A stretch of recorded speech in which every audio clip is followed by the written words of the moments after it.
ये वो तारीखी कमरा है जिसमें हज़रत अल्लामा इकबाल पैदा हुए। हज़रत अल्लामा इकबाल की तारीख़ पैदाइश के हवाले से ये वो झूला है जिसमें अल्लामा इकबाल अपने बचपन में खेला और सोया करते थे। पहली बार अल्फ़ पर उंगली रखी होगी और फिर किताब के औराक से मोहब्बत उनकी ज़िंदगी भर का खासा रही।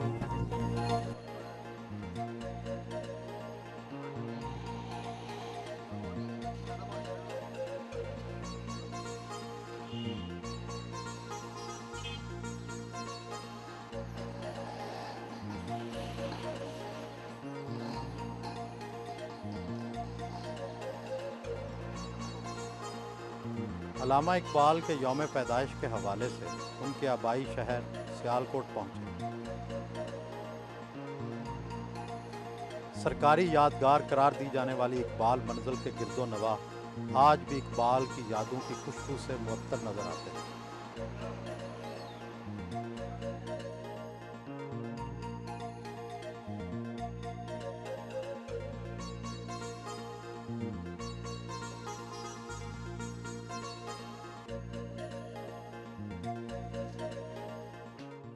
ये वो तारीखी कमरा है जिसमें हज़रत अल्लामा इकबाल पैदा हुए। हज़रत अल्लामा इकबाल की तारीख़ पैदाइश के हवाले से बहुत से तनाज़ात मौजूद रहे, लेकिन ये हमारी खुशकिस्मती है कि ये वाहिद तनाज़ा है जो हल हुआ और अब बात तय है कि अल्लामा इकबाल 9 नवंबर 1877 को सियालकोट में इसी तारीखी कमरे में पैदा हुए।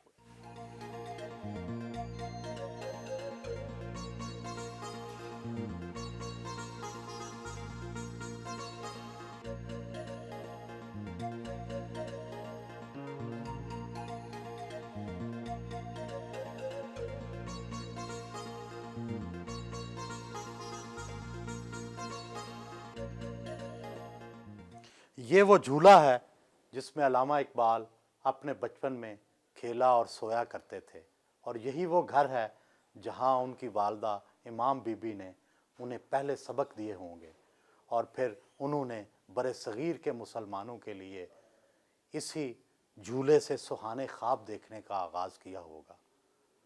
सवाल ये पैदा होता है कि आज की माओं ने इकबाल जन्म देना क्यों बंद कर दिए और उनकी तरबियत में आखिर वो क्या कमी है कि नए इकबाल पैदा नहीं हो रहे।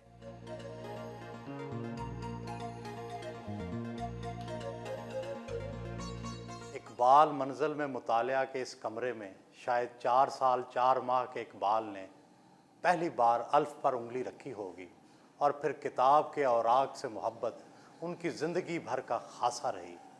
अल्लामा इकबाल के सवाने निगार उनकी एक हम जमात का ये कौल नकल करते हैं, इकबाल बड़ा शरीर था, तरह तरह की शरारतें करता, खुद हंसता, हमें हंसाता, पढ़ने लिखने में बला का तेज़, मालूम होता था उसे पहले ही से सब कुछ याद है।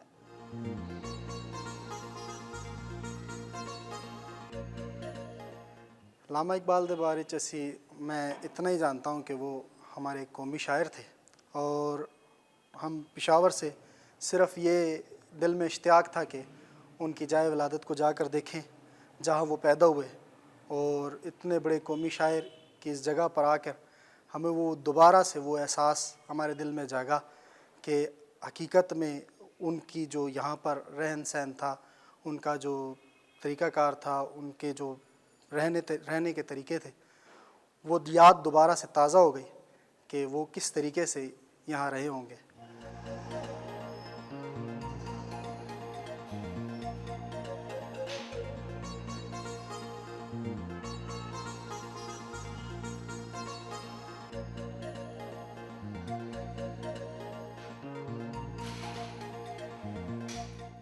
सियालकोट के इसी घर में मुसलमानों की हालत ज़ार के हवाले से उन्होंने सोचना शुरू किया और फिर एक वाज़े राह अमल तक पहुँच गए।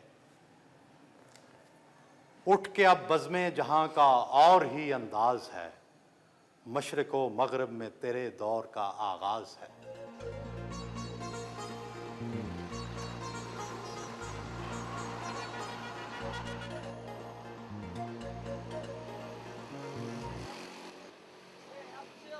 घर के करीब ही वाक़े कब्रिस्तान पहुँचे।